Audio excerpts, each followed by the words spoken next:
20 years ago. I should have changed my mind about some things. It's very interesting, though. I have the same beliefs. Now, coming from Lowell, Massachusetts, yes, and I must read a quote here, and I suppose, well, in those days, everybody in the movies smoked anyway. It was very glamorous, wasn't it? Smoked. Well, no, I don't remember that, but I started smoking and swearing rather profusely to give myself some kind of actressy assets. So that's really how I started smoking. Uh-huh.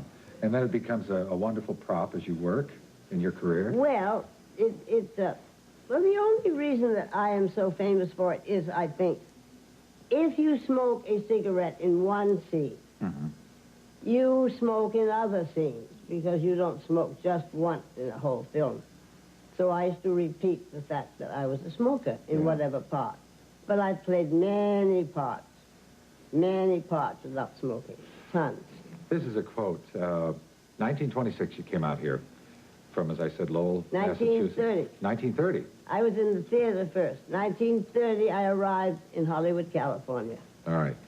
This was Ruth Elizabeth Davis, known as Bette, who was not beautiful, not tall, and willowy, who had a tiny voice that couldn't be heard past the first row of the theater. She didn't know whether she had talent, but boy, she had drive and ambition. How did you have the nerve to take that train right out here, and what did you think was going to happen to you when you got out here? Well, I was signed in New York for film. You were? Oh, yes, I had a contract when I arrived there with Universal Pictures. Yes. Who, until you came out here, or perhaps even after you got out here, who were possibly the people that you admired very much? Was Katharine Hepburn one of them, perhaps? Well, yes, I did admire Miss Hepburn very, very much, especially for the wonderful bone structure. Well, as I have gotten older and been through a number of things I've been through, I now have kind of a bone structure and sort of hollow. So I'm very, very glad. I'm very, very glad. Did you have I did admire her, but the one woman through all the years I really admired was Scarborough. Yeah. And I had all sorts of plots to try and meet her, but it never worked. It was that difficult to get to her? Oh, impossible. We used to follow her car and chauffeur sometimes to her home, but, oh, he certainly saw to it that she disappeared. Yeah. Did they try to change you when you came out here from New York? Oh, my appearance. Yes. Oh, yes, everybody sort of had to have a certain appearance. They called me the little brown wren, because I sort of had ash blonde hair, which was not, and that was the day of bleached hair. Yes. So, Purse Westmore did suggest, after Universal fired me, that we would lighten my hair. So that was sort of the beginning. And then I learned, then good makeup people made me up. So finally there was something better looking on the screen than in the beginning. All right, we have a photo here, and I think this is perhaps your first cheesecake photo. I don't know what, there it is. Look at that with the ball and the little skirt. Yes, I'm fascinated by that. Where's that from? Picture, because, well, that was when I was at Warner's, I think, because I did very few cheesecakes. Very, very few cheesecake photographs. As a matter of fact, never. I was amazed. Yeah. What were your feelings about Bette Davis and how she looked and how she fit in Hollywood when she first arrived? Well... I mean, were you intimidated by all this glamour and the bleached hair and everything? Well, one thing stood out. The security of these women and men, the actors, the famous ones. And wondered if I ever could be that secure about myself. I used to watch them enter the coconut grove and come down those wonderful stairs, and I used to wonder if I ever could do that.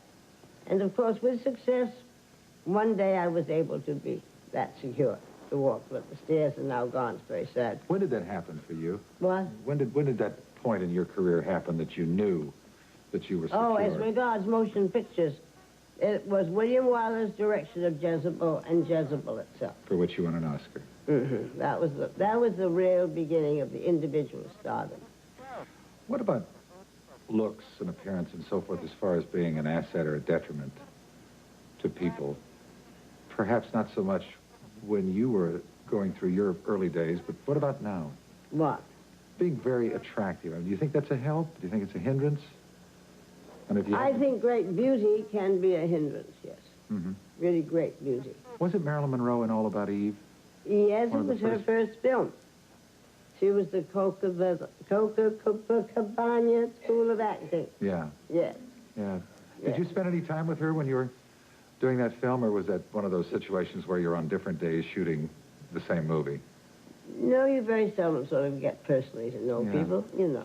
So nobody had any idea Oh, that I Marilyn would... had utter belief she would have a very big career. Hmm. Interestingly enough, all the men in Eve totally disagreed with me. So they disagreed with you? Yes, they didn't believe in it at all. They didn't think she was very attractive, interestingly enough. You have a reputation as being a true professional. I mean, right down to... I don't think there's anybody that could be described as more professional than Bette Davis. Where does that come from? I mean, as far as being places on time, knowing what you're going to do... Well, I've always thought that kind of thing was a question of good manners. Mm-hmm. Well, I was trained in the theater, which is a good start for films, always. Well, Could it be New England? Well, also, no, a lot is New England, but I am an Aries. And an Aries is the two basic things. A perfectionist, it's got to be just as good as it can be. Mm-hmm. Yes. Yeah, And an Aries always has to be first. I had an enormous drive to really and truly be considered number one. Now, in the book, It's you... a curse, really, because you drive yourself with this, particularly with perfectionism. People used to say to me, why must the dinner you cook be the best dinner in the world? Mm-hmm. And I would say, because I cook a dinner, it's got to be the best dinner in the Yeah. world. That's the way Aries people are. Well, what do you miss by being... You certainly have